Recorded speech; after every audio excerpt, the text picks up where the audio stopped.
Yo, JD here, Limitless, and as you can see, we are back on F1 2021 here today. And in this video, it's gonna be a pretty interesting one because we're at Mexico, which we don't do too often, but it is one of my favorite tracks to drive on this game. But it's the drivers that we are competing against, one of them being FRA Ronhaar, who I would probably say right now is one of the fastest, if not the fastest driver on Xbox. I say in pure speed, it's probably drivers such as Ronhaar, Shadow, BMG Hawks. Those guys are just, if you give them a TT, they're probably going to be the guys who come out on top. So we've got 5 bites here, starting at the back together. He's in the McLaren, I'm in the Red Bull, my favorite car to drive, and let's see what happens in this race. It's going to be a pretty good test, that's for damn sure. So coming through into here, just trying to navigate through this. He goes quite aggressive going into this turn 1. We decided to put a little bit lower downforce on, as you may have noticed, because the performance patch tends to favor a little bit more lower downforce than it did in the past. Plus, I like to run a little bit lower downforce in open lobbies because it's not quite as serious. But also at Mexico, as we're making a bit of contact with the Mercedes of EXR Stonks, is also another absolutely rapid driver. So managing to navigate through this quite nicely. Who's going to blink first? Luckily, we all were being quite sensible going through it. I think Stonks actually came off pretty badly there, unfortunately for him. But yeah, straight on speed is definitely a big thing around this track, and also track limits. So that's why I decided to go a little bit lower on the downforce. And I know he likes to run quite high downforce most of the time. We haven't actually raced together for quite a while. Both of us are TSRL champions, which are, sadly that league does not run anymore. So we both won that, both competed in the past. But yeah, I've seen in time trial and just when it's F1 eSport events and stuff as well, he's definitely got a bright future if he decides to pursue in F1 eSports.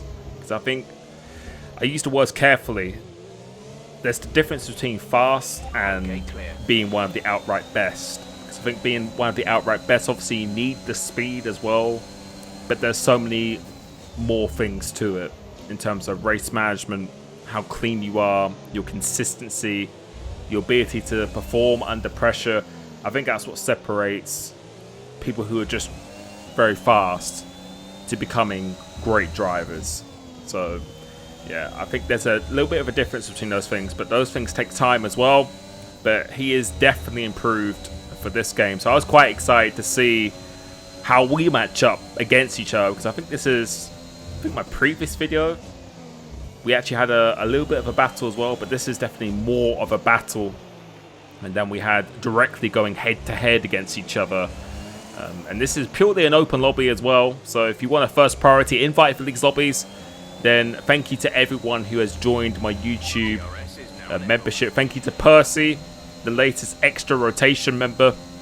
If you join that, then not only do you get access to my updated setups or any changes I make, but you also get priority invites for lobbies on Xbox and PC as well. So thank you for everyone who has joined that. It's a really good community, not just where you get to talk to myself, but many other amazing people sharing their knowledge, and it's just a really positive place to be. But moving back to here now, we managed to get through the field quite nicely. So at this stage, it's just about knowing when to attack, when to defend, and now we've still got quite a bit of this race to go. So we've still got 15 laps here, so in no real rush, but you'll be able to tell as we make our first mistake here. So it's very easy to get a penalty around this track, and I think you could tell through the Delta there's a little element of dirty air, but also he was definitely running a lot higher downforce than me. So if I could keep with him going through those sections, then I think we're going to have a lot more ERS, and we're going to have a great chance once we get to the end of this race. Because as I said, this track is probably one of my favourite tracks to drive, unknown to quite a few people. I've had a lot of success around here. And it's not just about being clean. I feel I'm just very, very fast in a race situation here. But you can see the straight line speed. We are just an absolute missile in a straight line. So if we're within 6 tenths coming off that last corner, even without using the ERS, I think it's going to be a pretty easy overtake. There's a little bit of an incident coming up ahead of us here, so we've got to try and get past these guys. We've got to try and make sure we stick with him, because if he gets out the DRS zone, then I think it will be quite hard to close back in again. So we've got to make sure we're always still within this DRS zone. So going around the outside of this Ferrari, does it give me room? Yes, he does. We're going to get a little bit better traction coming off this corner, and we get that we've done. Thankfully, Ronhaar wasn't able to get through on the guy up ahead of him either, so we're going to be comfortably still within this DRS zone. And that was the main strategy here. It's just to make sure he didn't get out the DRS. Let him push. Let him do all the work whilst I'm just comfortably saving my ERS. Because remember, if we run lower downforce, the easier it is to save the ERS as well. The more deployment you actually build up. I think around this track, it's definitely a good tool. But you can see he's got the DRS. And this is another example of our straight line speed. This guy's got the red light, but you can see our straight line speed. Even when Ronhaar's got the DRS, we weren't even using the overtake button. You could see how much faster we were in a straight line. So I'm not sure what wings we're using here. I think it's 5 or maybe 6, 8 wings we were using. I'm pretty sure he's probably using like an 8 front wing or something like that. So just trying to make him a little bit nervous, trying to get him to use a bit more of the overtake button. You can see, even despite using a bit of ERS on the previous laps, we've managed to still keep about 60%, which is absolutely vital around here. So strategy, as I said, is just to stay behind him. You can see for this section with the dirty air is definitely a big thing for here. It's like Maggie's and Beckett's going through there. But I really love this track. I know some people really aren't a fan of it, but once you get into a rhythm, I really, really do enjoy it. I think it's one of the best tracks to drive for me personally on the game, and especially in esports last year, I think it was one of the best races we saw as well. It's a very demanding track, and you can see with that downforce, he gets that really good traction. I think he's trying to push to get out of it, but you'll be able to see once again that the straight line speed we have is just absolutely insane. It really is like an absolute missile in a straight line. So I think he was trying to test to see if he can get away, but as I said, his best chance of getting away is to put a car between himself and me.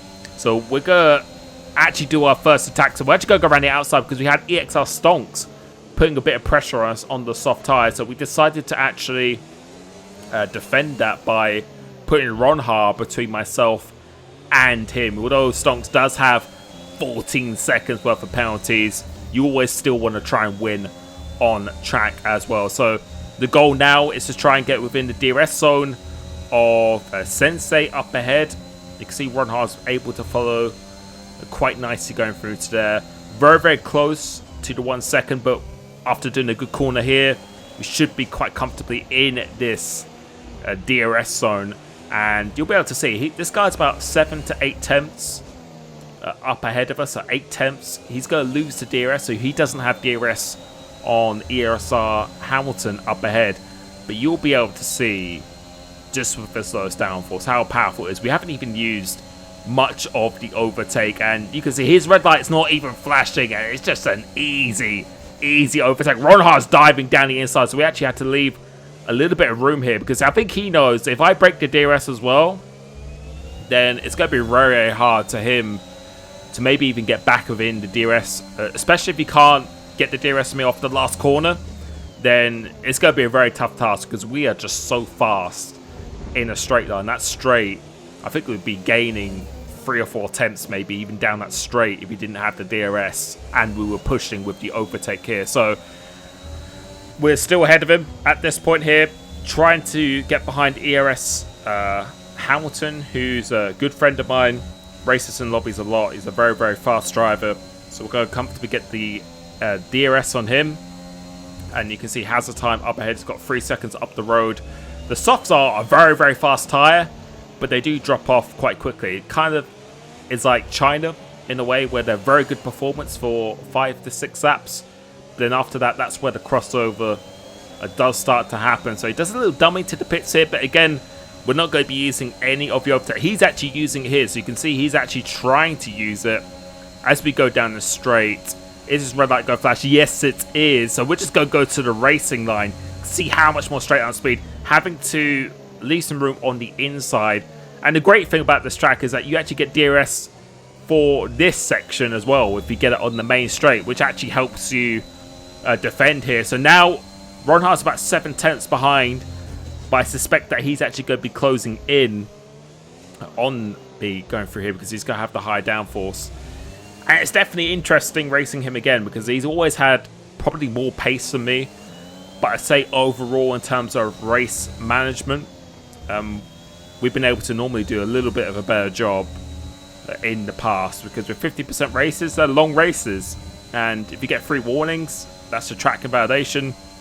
And I remember saying in the past, some people say, oh, you only win because of just being clean, but to be fast and clean, trust me, it's not easy whatsoever. And the esports guys who are going that fast and doing it clean, well, that's just something, that's just another level, which is just insane. But at the end of the day, that's what they are paid to do. So the guy pits, I think who that was, I'm not sure, I think Hazard Time has pitted now. Let's see if Ronhaar actually goes for this overtake here, because we still have quite a lot of ERS to play with, but Stonks really wants to get involved in the fight here, so we're just going to let him have this call. His red light is flashing, so it shows how hard he's actually been pushing, whilst we still have a lot of ERS to play with as well. Looks like his connection is playing up ever so slightly, so we're going to use a little bit of the overtake here. Really wanted to try and stay ahead of Ronhaar in this situation, but going through this corner, let's see what happens. Leaving a bit of room on the outside. He goes very, very slow. And unfortunately for Stonks, I think he is actually disconnected. As you can see, the red X above his name. That means he has disconnected from the game, which is unfortunate because he's a very, very fast driver as well. Might have got a little bit of an undercut. And you can see he's actually left the session here. So you can see we're running 6 front wing as well. So that just confirms. I think we're running 6.8, 6.9. Something that I'm pretty sure we're running. Something like that, and you can see everyone from third down actually has a time penalty as well. So I think we're still on the 1 warning at this stage here. Let's see if Ronhaar actually overtakes this time, because the gap is 4 tenths behind. We're not using any of the overtake, and you can see how little our battery is going down because of that lower downforce. It just makes it so much easier, and he actually doesn't go for the overtake, so maybe he is struggling a little bit on the ERS himself because he is running the higher downforce. Let's see if he goes for it now. I think he will go for it now, and yes, he does go for it, so we're just going to let him have this position because there's only really 1 sector he has to try and pull away. Always get a very good exit off this corner, so we're just going to go straight back down the inside once again. So we're just going to do that, but then I think he tries to get the switchback, which he doesn't. We get some pretty good traction on this exit, and I think I'm just going to pick up the DRS from this guy because we've just gone through the detection point for it. So on the exit here, we get the DRS as well. So that benefits of us very, very nicely. Going through into this last section again, I'm not really too interested about leading the race at this stage here. It's all just about preparing. So we actually decide to box now because this is a territory where softs could make it to the end. And even though if I went on a lap later here and he pitted now, he'd probably get about a 3-second undercut. But since he's running so much more downforce, his tyre wear's going to be a bit better, his tyre temps are going to be a bit better. And although he might close in, the undercut might just be too big for us to recover. So that's why I decided to pit early, because if I pit early, he's probably going to follow me as well, because he knows I'm probably going to get a big undercut. If he gets caught in traffic, then that's game over for him as well. So coming out here, has a time. We've actually gained a bit of time in him, so he wasn't able to gain that much through the undercut as we're trying to go through this ghost car, which is very, very annoying, but thankfully we got rid of that. He's going to have the DRS again because it is actually from before you come into the pits, the detection point. So that actually transfers over despite doing a pit stop. And now we're just going to try and catch hazard time, which we should be doing. I would probably imagine by the end of this lap we will be in the DRS zone, because the softs are just very, very, very powerful around here. And you can just see the amount of time we are gaining as Ronhaar actually picks up a 3-second time penalty. That just shows how punishing this track actually is, and why it's very important to keep it clean as well. If you kept it clean around here, which I've usually always done when I've done a league race here, quite often you gain 3 positions or something like that. If everyone's very close, you gain a lot of positions if you do that. So coming on here, doing a purple middle, purple last, not using any of the overtake. Again, still got about 87% of the battery, so we are well equipped to defend and attack as Ronhaar's trying to go down the inside, so making sure he follows me. That's my second warning now, so I'm actually 1 warning away from being equal with Ronhaar. He actually decides to go for the overtake despite me having the DRS, so we're just going to let him have this again. So I was very comfortable. I'm letting him have this position because I was very confident that he wouldn't be able to get out of the DRS zone in just these sequence of corners. You'll be able to see going through here, he definitely is running more downforce.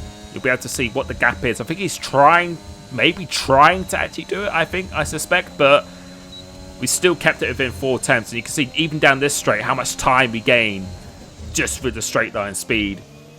And as I said, I think we're pretty decent around this track, so no real worry of him getting out of this DRS zone. We just got to prepare for these last couple of laps, because those are the ones where you want to make sure you're in the right place at the right time. So he actually sets the fastest lap of the race. I decided now that I wanted to do exactly the same thing. So again, we're not using any of it here. We're going to try and go on the racing line, because I want to try and reclaim that fastest lap just for bonus points. So coming through here, being a bit aggressive. That curb is very, very tricky to get right, but we're going to use a bit of the ERS here.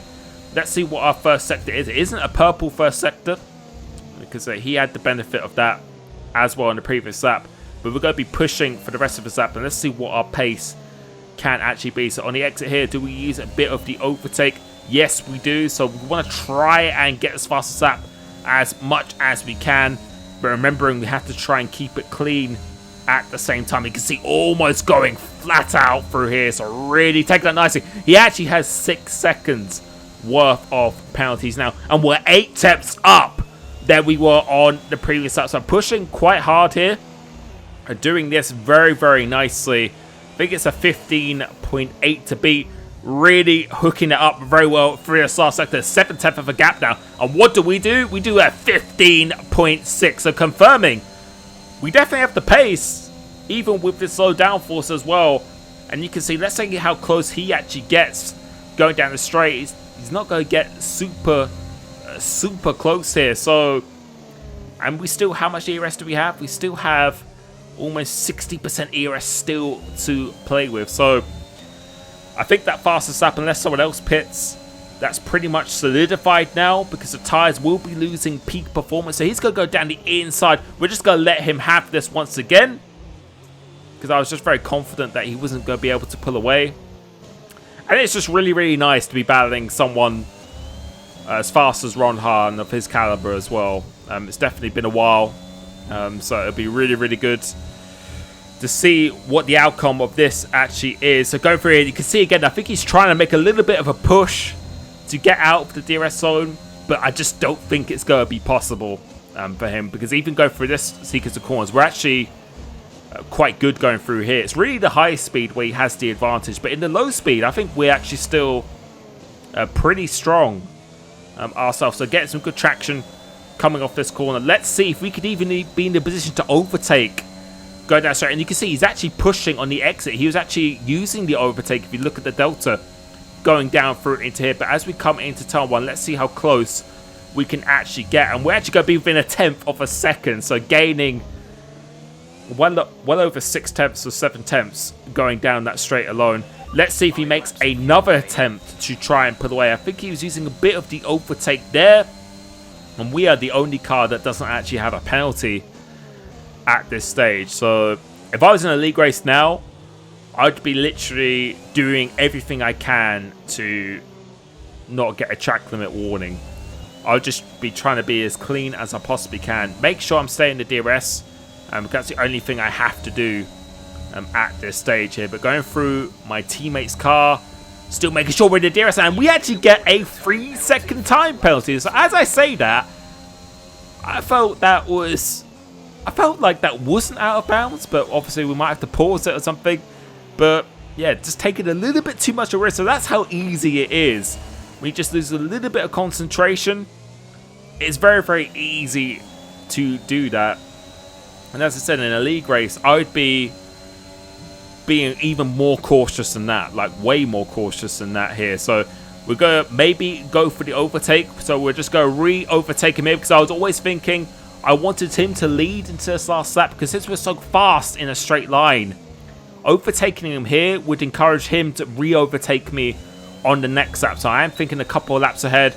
We have the benefit of this DRS where he's not really going to be able to overtake me once again going down this straight, and neither through this middle sector. So I wanted him to overtake me going down this main straight on the next lap, because then I could just use all my ERS, as we have well over 70% of it still available, and then just deploy everything going down the main straight on the last lap here. So going through into the sequence of corners, he's about half a second behind. We have quite a big gap to the cars behind as well. You can see hazard time, how much time he's lost in this stint versus the soft tyres. That's how powerful they are. And the mediums are just very, very poor in grip in general going around this track. So coming off here now, I'm not going to use any of the overtake button. Lapping about a second off my fastest lap. Let's see what he does. And I think here he's not trying to use any of the overtake himself. Because I think he wants to try and save it as much as he can. So he's not going to overtake me going into this corner. Let's see what happens on the exit here. So doing this pretty nicely. And let's see what he does. He's opened the DRS. And is he going to go for the overtake? Yes, he is going to go for the overtake. Which I will happily let him have. If I was him, I would have stayed as close as I possibly could and overtook me down this main straight. As we actually get another warning now, I would have overtaken me down the main straight. But maybe he's not confident enough in his straight line speed. Maybe his straight line speed is suffering enough. As we actually get another invalidation. So we're actually one away from being on equal terms. And I can promise you that I was not doing that deliberately or anything at all. So going down this main straight, I would have definitely, if I was him, I definitely would wanted to be the car behind, because he's got more downforce. He should be able to follow quite closely. So I'm going to be following as close as I can, because if I can overtake him here, I'm going to have the DRS, as he's defending quite aggressively. So he's maybe is trying to just break away, just using everything he has now. But so are we. And I don't think it's going to be anything he can do. You see, red light is flashing. We have enough time to even get back on the racing line as well. And now we're just going to have the benefit of this DRS coming off here. So as long as we get a good exit coming off here, let's see what happens. And yeah, you can see that he's going to be red lighting down here. He's not going to be anywhere near close up. We actually do a purple first sector, 2/10 faster than our fastest lap because of using all that power. He's going to be able to be quite close going through this middle sector. But unless we make a catastrophic mistake, then I think it is game, set, and match. But coming through into here, we do this pretty nicely. Coming through into here, we're doing this very, very nicely as well. And into this section, what do? We do the same thing again. So now we actually have 6 seconds. We have the same amount of penalties in him. Unless he was able to overtake into here, it could still be game on. But I don't think it's going to be. There's no way he's going to be able to do it. So coming off here, coming off the last corner, going 1v1 against Ronhaar basically in this. We managed to come out on top, and that was just a very, very fun race to do. So GG to him. Really good of him to join these lobbies. If you want to be joining these lobbies as well, Make sure you join my YouTube membership because you will be getting first priority invites. Thank you for the support on the channel. I hope you're having a great day, and I will catch you very, very soon. Peace. We grow, we go.